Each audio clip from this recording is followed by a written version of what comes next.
Sang Sabda telah menjadi manusia dan tinggal di antara kita.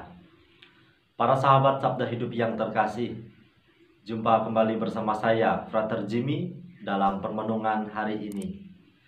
Sabtu 24 Oktober 2020, Pekan Biasa yang ke-29. Permenungan kita pada hari ini diambil dari Injil Lukas bab 13 ayat 1 sampai 9. Mari kita mempersiapkan hati dan pikiran kita untuk mendengarkan dan merenungkan sabda Tuhan. Dalam nama Bapa dan Putra dan Roh Kudus. Amin. Semoga Tuhan beserta kita sekarang dan selama-lamanya. Inilah Injil Tuhan kita Yesus Kristus menurut Santo Lukas. Dimuliakanlah Tuhan.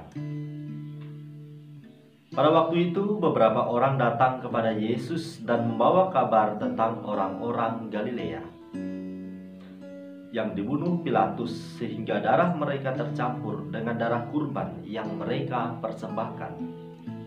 Berkatalah Yesus kepada mereka, "Sangkamu orang-orang Galilea ini lebih besar dosanya daripada semua orang Galilea yang lain karena mereka mengalami nasib itu? Tidak, kataku kepadamu. Tetapi jikalau kalian tidak bertobat, kalian semua pun akan binasa dengan cara demikian. Atau sangkamu ke-18 orang yang mati ditimpa menara dekat Siloam lebih besar kesalahannya daripada semua orang lain yang tinggal di Yerusalem? Tidak, kataku kepadamu. Tetapi jikalau kalian tidak bertobat, kalian semua akan binasa dengan cara demikian." Kemudian Yesus menceritakan perumpamaan ini. Ada seorang mempunyai sebatang pohon ara yang tumbuh di kebun anggurnya. Ia datang mencari buah pada pohon ara itu, tetapi tidak menemukannya.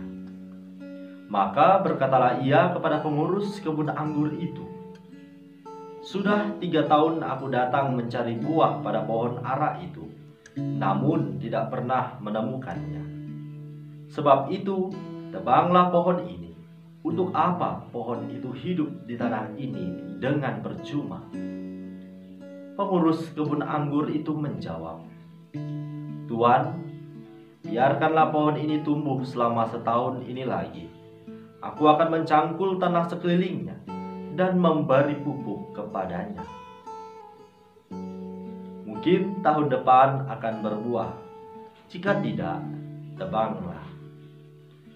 Demikianlah Injil Tuhan. Terpujilah Kristus.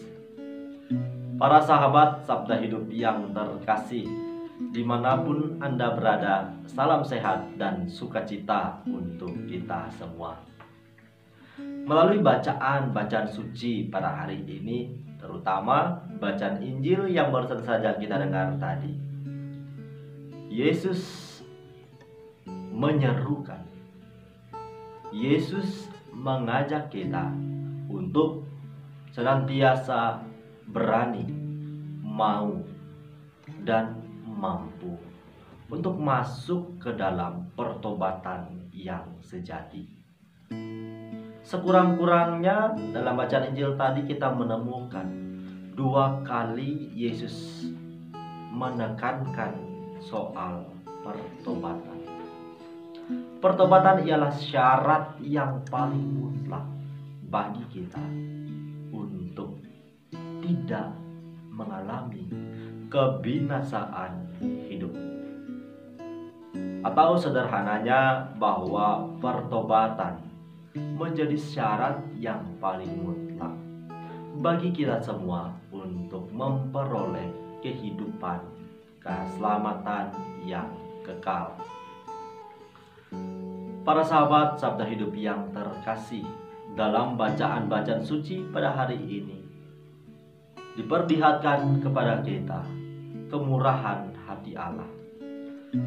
Hal ini tampak dalam perumpamaan yang digambarkan oleh Injil pada hari ini tentang pohon ara yang tidak menghasilkan buah.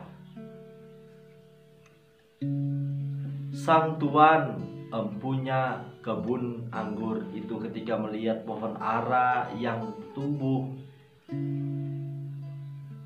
di sekitaran kebun anggurnya dan pohon ara itu tidak berbuah, maka tuan ini mulai resah dan menyuruh pekerjanya untuk menebang pohon itu. Akan tetapi pekerja ini memberikan jawaban agar memberikan kesempatan terlebih dahulu 1 tahun kurang lebih lamanya kira-kira, agar pohon ara ini dirawat terlebih dahulu sampai menghasilkan buah. Apabila tidak menghasilkan buah, maka sang tuan boleh saja menebangnya. Para sahabat Sabda Hidup yang terkasih, bahwa dalam perjalanan hidup manusia, perjalanan kita setiap hari, kita pun mengalami kasih Allah, kemurahan hatinya yang luar biasa. Buktinya bahwa seberdosa apapun kehidupan kita sampai saat ini, kita masih diberi waktu oleh Tuhan Allah untuk menjalani kehidupan ini. Waktu yang dimaksudkan di sini ialah kesempatan untuk senantiasa menyempurnakan diri, memperbaiki diri dari kelemahan dan kekurangan serta keberdosaan hidup kita. Maka para sahabat Sabda Hidup yang terkasih, jangan pernah sia-siakan waktu dalam hidup kita setiap harinya. Kita laksana pohon ara tadi, bahwasannya apabila kita tidak menghasilkan buah dalam kehidupan sehari-hari, maka kita akan ditebang oleh sang empunya kebun yang luas di dunia ini. Para sahabat Sabda Hidup yang terkasih, maka mari kita berjuang memupuk diri kita agar kita sungguh menghasilkan buah yang melimpah. Apa pupuknya? Yakni hidup doa yang teratur, praktek hidup beriman yang dari hari ke hari semakin baik. Kalau Rasul Paulus gambarkan dalam bacaan pertama pada hari ini, agar kita menghasilkan buah yang melimpah, kita harus senantiasa hidup dalam kasih karunia Allah, mewujudkan kasih itu dalam seluruh tingkah laku kita setiap hari. Kita membagikan kasih itu kepada sesama yang kita jumpai. Semoga kita dimampukan dan buah-buah permenungan hari ini dapat menghantar kita pada refleksi pribadi yang lebih mendalam. Semoga Allah yang Maha Kuasa memberkati kita, melindungi kita terhadap dosa, dan mengantar kita ke hidup yang kekal. Dalam nama Bapa dan Putra dan Roh Kudus. Amin.